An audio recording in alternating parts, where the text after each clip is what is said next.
Você é de esquerda ou de direita? Não precisa responder. Esta pergunta tem sido feita insistentemente nos últimos anos, em rodas de conversas, nas escolas, nas fábricas, nos escritórios e nos almoços familiares. E eu confesso a vocês que não suporto mais ter que responder a esse tipo de pergunta. Simplesmente não suporto mais. E explico. Em primeiro lugar, porque não me vejo nem de um lado nem de outro. Ambos os lados possuem coisas boas, mas também coisas que eu simplesmente abomino. Portanto, não sou uma coisa e muito menos outra. Nenhum dos lados me representa. Segundo, normalmente a pergunta revela que quem a faz não consegue descrever, não consegue explicar teórica e cientificamente o que é a esquerda e o que é a direita. E normalmente se utiliza do senso comum e de chavões rasteiros para fazê-la.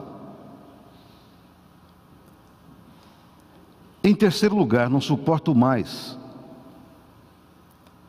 responder, porque a pergunta encerra em si uma predisposição ao preconceito. A pergunta encerra em si uma predisposição ao desmerecimento do outro, ao separatismo e, por fim, uma predisposição ao desamor, à desunião e ao ódio. De maneira que não é mais nenhuma novidade para nós brasileiros, não é novidade, que pessoas estão assassinando e morrendo ao responderem a famigerada pergunta, ou ao ouvirem a resposta que não é a esperada e de seu agrado. Pessoas têm assassinado e morrido por conta desta famigerada pergunta. Nos dividiram enquanto nação e infeliz e desafortunadamente não nos apercebemos disso. E talvez você esteja pensando, sim, mas isso sempre existiu, são coisas próprias da política. E eu respondo, não e sim. Não, não é coisa de política, pois a política é um instrumento rico, útil e poderoso para promover a saúde das pessoas, promover a educação, promover o lazer e promover o bem-estar da sociedade. Não é coisa da política. E sim, é verdade, são coisas da política, mas da política partidária. Política dos partidos. Esta nos divide, esta é nefasta, esta é facciosa, esta tem se revelado perniciosa. Esta é a política do nós contra eles. Esta não constrói nada, apenas destrói os relacionamentos. O problema, queridos irmãos e irmãs, é que esta onda, se assim podemos chamar este fenômeno, invadiu a igreja e tem causado divisões no corpo de Cristo, tem gerado ódio nos filhos e nas filhas de Deus, que estão se esquecendo, paulatinamente, gradativamente, se esquecendo da célebre frase de João: Deus é amor, Deus é amor. Isto posto, se Deus é amor, o que se espera de seus filhos e de suas filhas é nada mais além do que simplesmente o amor, e não o ódio. Portanto, queridos irmãos e irmãs, há algo de muito estranho, há algo de muito errado e pecaminoso ocorrendo na Igreja de Cristo aqui no Brasil. E precisamos ficar atentos para não cair, nós, da primeira igreja especialmente, precisamos ficar atentos para não cair nesta arapuca colocada na beira da estrada. Foi a partir desta triste e dolorosa constatação que nos 2 meses que antecedem as eleições, os temas das mensagens aqui da primeira igreja versam sobre este assunto. Em agosto, os pastores pregaram norteados pelo tema dupla cidadania da terra e dos céus, que se complementa neste mês de setembro com o tema que nós temos: a César o que é de César, e a Deus o que é de Deus. Foi a maneira encontrada pelo reverendo Valdinei para orientar a igreja, tendo esses 2 temas.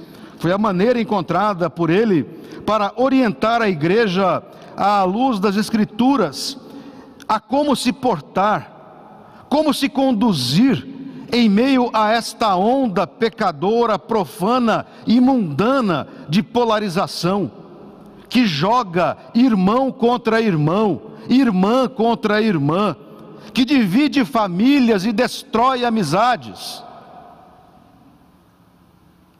Definitivamente, irmãos, nada disso procede de Deus. Nada disso procede de Deus. Embora venha encapsulado como tal, mas não procede de Deus. E peço que você fique tranquilo, fique tranquila. Eu não falarei, não citarei nenhum candidato. Para mim, eles estão todos em pé de igualdade. São todos pecadores, indistintamente. Porque é a palavra de Deus quem diz isso, não sou eu. E uma grande parte deles, desonestos. E nenhuma deles, eu disse, nenhuma delas, das candidatas, e nenhum deles, dos candidatos, são dignas da minha devoção. Nenhum deles é digno da minha fé, que são dirigidas única e exclusivamente ao Senhor Jesus Cristo, o nosso Salvador. É a Ele quem deve ser dirigida a nossa devoção e a nossa fé. Portanto, que fique claro, eu não tenho político de estimação. Vou repetir. Eu não tenho político de estimação. De estimação mesmo, apenas a Lilica, minha fiel cachorrinha. Esta sim, merece a minha estima. Políticos, definitivamente não.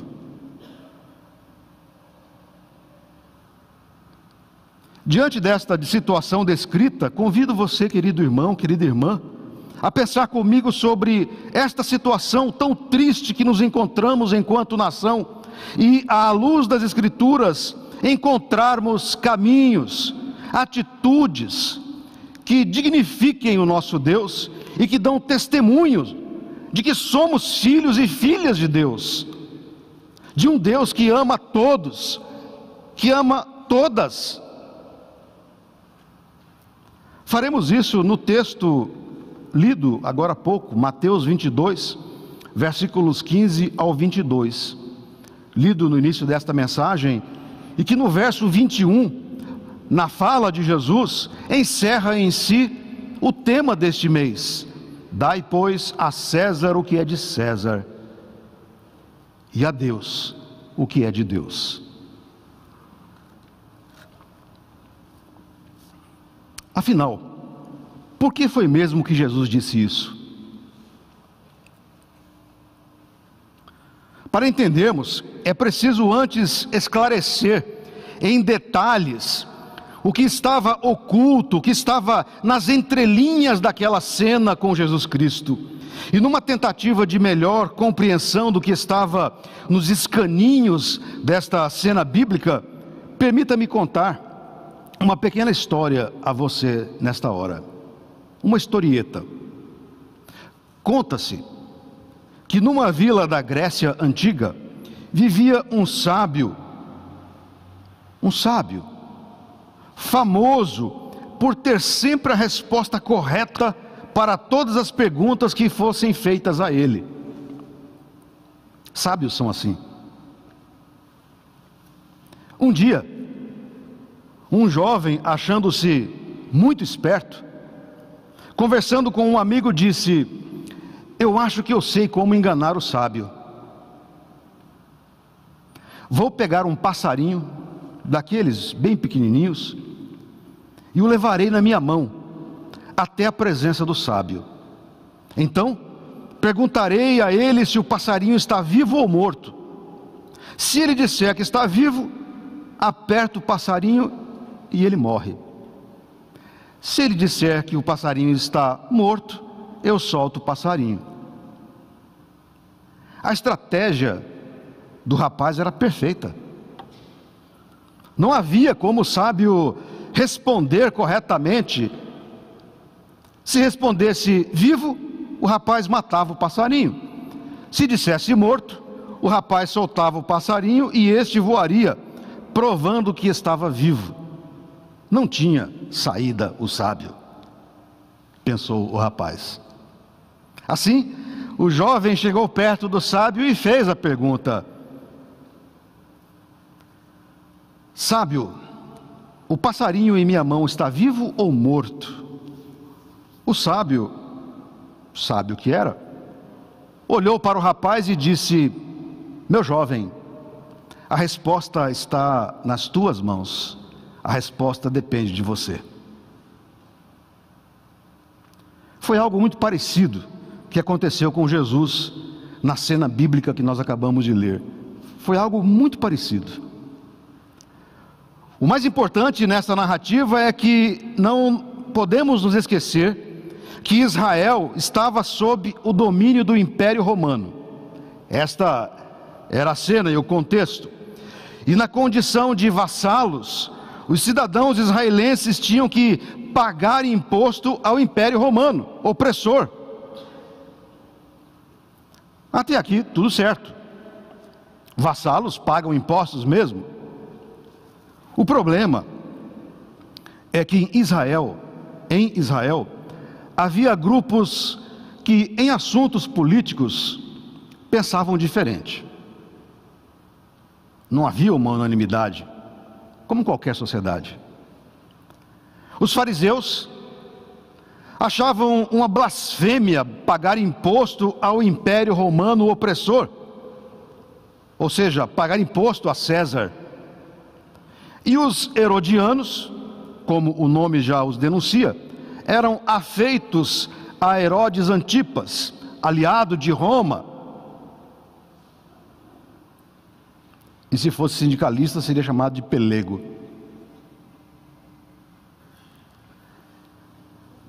Numa estranha aliança, fariseus e herodianos, que pensam completamente diferente, juntaram-se para colocar Jesus numa situação em que achavam que ele não teria como fugir, tal qual o jovem na Grécia antiga achava a respeito do sábio: não tem como Jesus escapar, vamos pegá-lo dessa vez. É o que nos diz os versos 15 e 16 do texto que nós acabamos de ler. Então, diz o texto, então retirando-se os fariseus, consultaram entre si como o surpreenderiam em alguma palavra, e enviaram-lhe discípulos juntamente com os herodianos. E assim começam a conversa com Jesus. Primeiro, como é próprio a todos os falsos e bajuladores, iniciaram a conversa com elogios. Sorriso amarelo, elogios. Mestre, diz o texto, sabemos que és verdadeiro, que ensinas o caminho de Deus, de acordo com a verdade, sem te importares com quem quer que seja, porque não olhas a aparência humana. E em seguida dão a facada, a estocada que aos seus olhos porá fim ao serviço. Dize-nos, pois, que te parece, mestre? É lícito pagar tributo a César ou não? Pois bem, queridos irmãos, o estratagema é o seguinte: se Jesus respondesse sim, que era lícito pagar imposto a César, possibilitaria aos fariseus levantarem opinião pública contra ele, acusando-o de traidor da pátria, traidor de Israel, que se vendera aos romanos. De outro lado, se a resposta de Jesus fosse não devemos pagar imposto a César, tal afirmação levantaria o ódio dos herodianos e lhes daria argumentos para o denunciarem a César, ao império, por traição, sublevação, ou seja, subversão. Não havia saída. Mas trata-se de Jesus. Achavam eles, não havia como escapar. Era a oportunidade de pegar Jesus. E continua o texto sagrado, versos 18 ao 20. Jesus, porém, conhecendo-lhes a malícia, respondeu: por que me experimentais, hipócritas? Mostrai-me a moeda do tributo. Trouxeram-lhe uma moedinha, um denário. E ele, Jesus, lhes perguntou: de quem é esta efígie e inscrição? De César, responderam, do imperador. Ocorre que a resposta de Jesus é tão frustrante, como foi frustrante a resposta do sábio ao jovem lá na Grécia Antiga. Disse Jesus: dai, pois, a César o que é de César, e a Deus o que é de Deus. Desconcertante. A resposta foi desconcertante. Tanto que no versículo 22 diz-nos o texto: ouvindo isto, se admiraram e deixando-o, foram-se. Perderam o argumento, perderam tudo. Desta maneira, Jesus estabeleceu a importante questão de que o cristão é cidadão de dois mundos. Eu e você somos cidadãos de dois mundos: o terrestre, com todas as obrigações a ele inerentes, e ao mundo celeste, com todas as implicações que também isto acarreta aos cidadãos da pátria celestial. O cristão não pode viver alienado do mundo, porque vive no mundo, uma vez que é sal e luz para o mundo e do mundo, vivendo para fazer a diferença no mundo, mas sem se esquecer de sua cidadania celestial, atuando como embaixador de Deus aqui, no reino terrestre.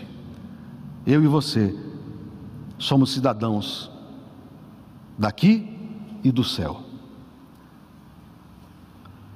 No mês passado foram pregados sermões que nos mostraram que o povo de Deus possui esta dupla cidadania, a terrena e a celestial, e que cada qual requer atitudes específicas de seus cidadãos. Jesus sabia disso. Jesus sabia disso. Razão pela qual afirmou que devemos oferecer a César o que é de César, devemos cumprir a nossa cidadania terrena, devemos oferecer a César o que lhe é de direito. A questão colocada para Jesus pelos fariseus e herodianos era o pagamento dos impostos, num contexto de dominação do Império Romano, muito difícil. Para nós, cidadãos brasileiros no século 21, esta é uma questão vencida. Impostos, pagar impostos, fazem parte do nosso cotidiano, mesmo que inconscientemente, quando compramos qualquer coisa e pagamos impostos embutidos, nem nos damos conta disso muitas vezes, que estamos pagando impostos. Pagar imposto para nós já é uma questão resolvida, não é um problema. Será que hoje, no século 21, é só isso o que nos compete para oferecer a César? Pagar imposto? Será que é só isso que nos faz cidadãos terrenos? Não, claro que não. As coisas evoluem, as sociedades evoluem e nós evoluímos, as compreensões evoluem. Na verdade, hoje as percepções do que devemos a César, do que devemos oferecer a César, não se limita ao pagamento de impostos, mas a uma série de ações, e que para alguns podem até ser muito simples, tais ações. Por exemplo, dentre elas, o cumprimento às leis. É uma maneira de pagar a César o que é de César, cumprindo as leis. Se quisermos exercer a nossa cidadania terrestre, devemos em primeiro lugar nos sujeitar às leis e, claro, cumpri-las. E isso inclui a Constituição, nossa lei maior. Nem sempre concordamos com as leis, nem sempre concordamos. Há leis aos nossos olhos injustas, mas temos que cumpri-las. Mas desde que estejam a serviço do bem comum, as cumprimos, e assim atestamos que, além de cidadãos terrestres, somos também cidadãos de uma outra cidadania, e por conta desta outra cidadania celestial, somos honestos e cumprimos a cidadania terrestre. Dentre outras inúmeras, são ações de cidadania também. Há muitas, vou citar apenas algumas. Ações que exercemos para César. Exigir o cumprimento dos serviços públicos é um ato de cidadania. Nós não pedimos favor aos políticos, eles são obrigados a fazer o bem comum, eles foram eleitos para isso. E uma ação de cidadania é exigir o cumprimento. Portanto, quando você for votar no próximo dia 2 de outubro, guarde bem as promessas que os seus candidatos fizerem, depois vocês devem cobrá-lo. Isso é um ato de cidadania. Cobrar é um ato de cidadania. Não destruir o patrimônio público é um ato de cidadania. Praticar a doação é um ato de cidadania. Respeitar o próximo é um ato de cidadania. Ainda que o próximo seja completamente diferente, pense diferente, haja diferente, mas respeitar o próximo é um ato de cidadania. E por fim, votar. É um ato de cidadania. Portanto, dar a César, hoje, no século 21, oferecer a César o que é de César, há uma série de coisas a serem feitas. Mesmo o apóstolo Paulo, em Romanos 13, versículo 1, já havia apontado de forma clara algumas ações de cidadania, ao pedir que os cristãos se submetessem às autoridades civis. Diz-nos o texto do apóstolo: todo homem, toda mulher, esteja sujeito às autoridades superiores, porque não há autoridade que não proceda de Deus. O apóstolo Pedro também fará isso. Em 1 Pedro 2:16-17, comportem-se como homens livres, como servos de Deus, respeitem a todos, amem os irmãos, temam a Deus e respeitem o rei. E não nos esqueçamos, irmãos e irmãs, de que tais orientações foram dadas numa época de perseguição dos cristãos por parte do Império Romano. Lá no primeiro século já havia estas noções de cidadania. O cristão, portanto, deve ser um cidadão leal e capaz de honrar o seu dever para com o Estado, mas será servo de Deus, nunca servo dos homens ou de poderes humanos, e acima de tudo se sentirá chamado a uma cidadania no reino de Deus, nos céus, conforme nos diz Filipenses 3:20, pois a nossa pátria está nos céus, de onde aguardamos a vinda do Senhor Jesus Cristo, o nosso Salvador. Estas são, dentre muitas ações, as que devem ser oferecidas a César. Mas e a Deus? Quais são as ações que devemos oferecer a Deus? Se Jesus disse que devemos oferecer a César o que é de César e a Deus o que é de Deus, o que devemos oferecer a Deus? A Bíblia está repleta de orientações a respeito do que devemos oferecer a Deus, dentre elas a obediência, a honestidade, o amor ao próximo, o zelo à causa de Deus e, acima de tudo, a fé e a devoção.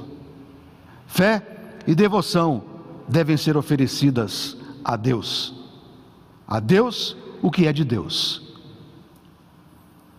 Quando em meio a alguma situação de dificuldade, cremos que Deus agirá, como agora há pouco acabamos de interceder e nos colocamos ao redor da mesa para a intercessão, estamos crendo que Ele é o Senhor de todas as coisas e assim depositamos nele a nossa fé. Fé é o que devemos oferecer a Deus.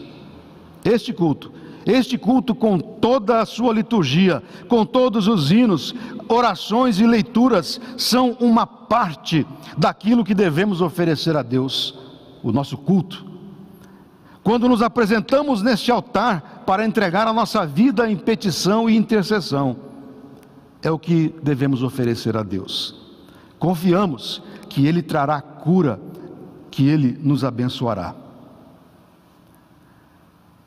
Mas, queridos irmãos, estas coisas são todas muito simples. Oferecer a César o que é de César e a Deus o que é de Deus. Mas quando invertemos estas coisas? Nosso tema, a César o que é de César e a Deus o que é de Deus, como dito anteriormente, é fruto da preocupação com o momento político conturbado que temos vivido nos últimos 4 anos no Brasil. E como cristãos, precisamos refletir sobre esta ação de cidadania, o voto. Não se trata de demonizar a política, mas de abrir nossos olhos para os jogos de cena dos políticos, a fim de angariar o meu e o seu voto. Políticos são experts em jogos de cena para ganhar o seu voto. No primeiro domingo O reverendo Valdinei falou-nos sobre Tobias, que levou seus próprios móveis para dentro da casa de Deus, para dentro do templo, revelando assim a sua má compreensão a respeito do reino de Deus, confundindo assim o privado e o sagrado, confundindo suas duas cidadanias, a celestial e a terrena. Tobias levou seus próprios móveis para dentro do templo. Hoje, século 21, os Tobias modernos não estão trazendo os móveis para o templo, mas levando o mobiliário litúrgico para os palanques. É o contrário, é o inverso, é o caminho oposto que está acontecendo. Hoje, desafortunadamente, são os púlpitos que estão sendo retirados dos templos sagrados e levados para fora e introduzidos nos profanos palanques político-partidários. É isso que tem acontecido e as coisas têm se invertido. Estão oferecendo a César o que é de Deus e a Deus o que é de César. E o que há de errado nisso? O problema é que a igreja, ao invés de adorar a Deus nos templos, é levada, é induzida a prestar devoção aos políticos em seus altares palanques, invertendo assim a orientação de Jesus, e assim oferecem a César o que é devido a Deus, e a Deus o que é devido a César. Esse é o problema. Embora haja consenso de que a política é um bem à sociedade, se conduzida por este prisma, acaba sendo divinizada, e seus agentes, os políticos, adorados como homens e mulheres que falam em nome de Deus.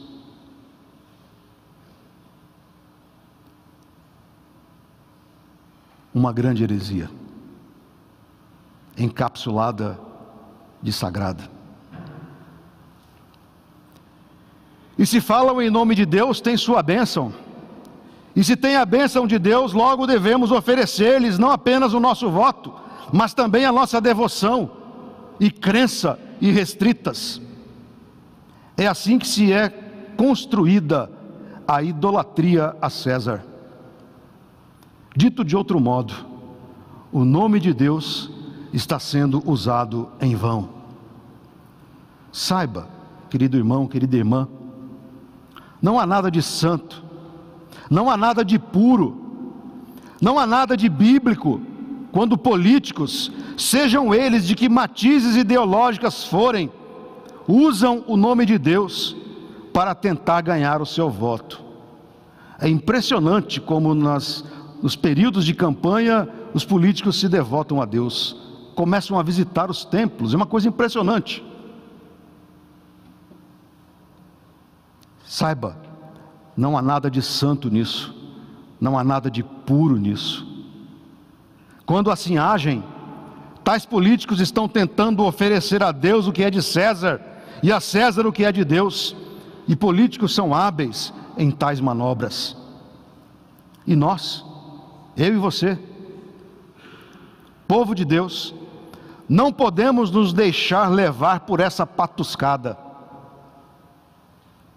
Não podemos oferecer a César o que é devido única e exclusivamente a Deus.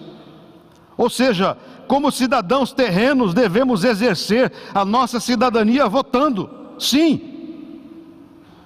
Mas em hipótese alguma devemos oferecer aos políticos o que é devido apenas a Deus, que é a devoção e o louvor, sob o risco de incorrermos em idolatria.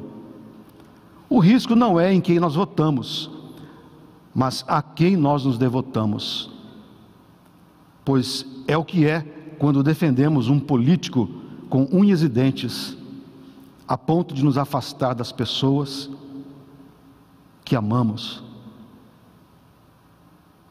Agindo assim, oferecemos a César o que é de Deus, e isso não passa de idolatria barata. Quando políticos se apresentam como únicos salvadores da pátria, o povo incorre em idolatria política e adoração civil. Foi assim, ao longo da história, inúmeras vezes. Foi assim com Hitler na Alemanha, foi assim com Stalin na ex-União Soviética, foi assim com Fidel Castro em Cuba, e é assim com Kim Jong-un na Coreia do Norte.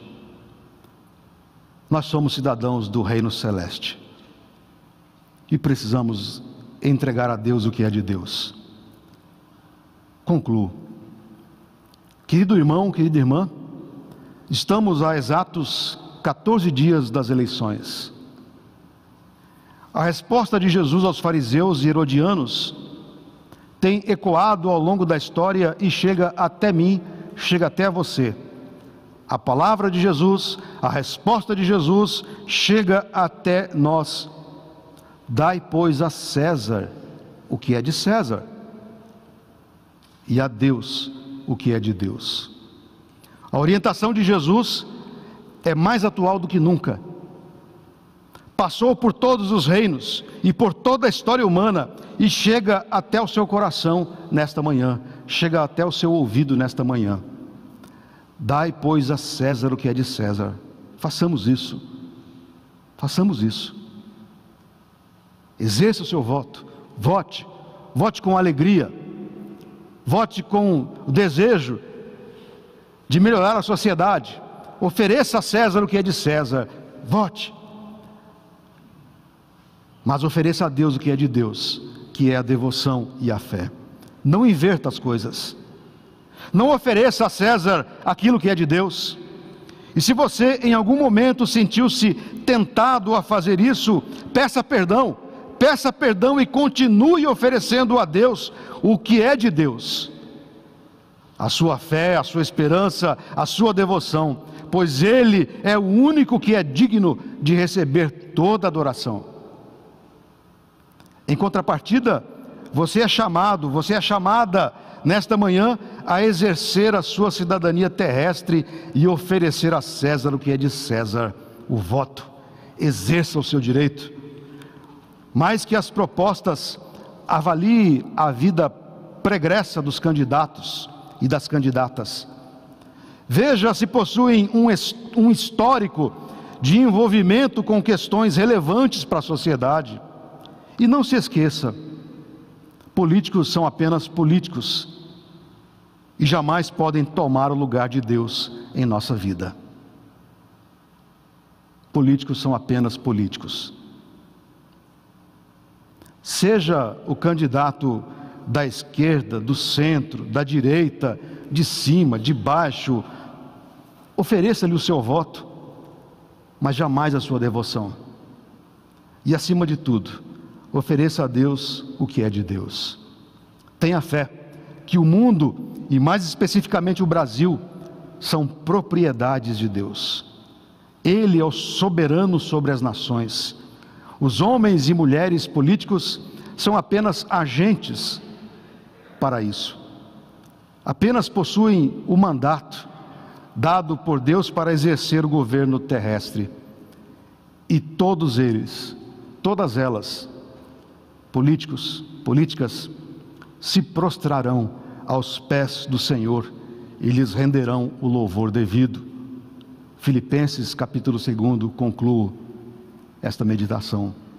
Para que ao nome de Jesus se dobre todo o joelho dos que estão nos céus e na terra e debaixo da terra, e toda língua confesse que Jesus Cristo é o Senhor, para a glória de Deus Pai.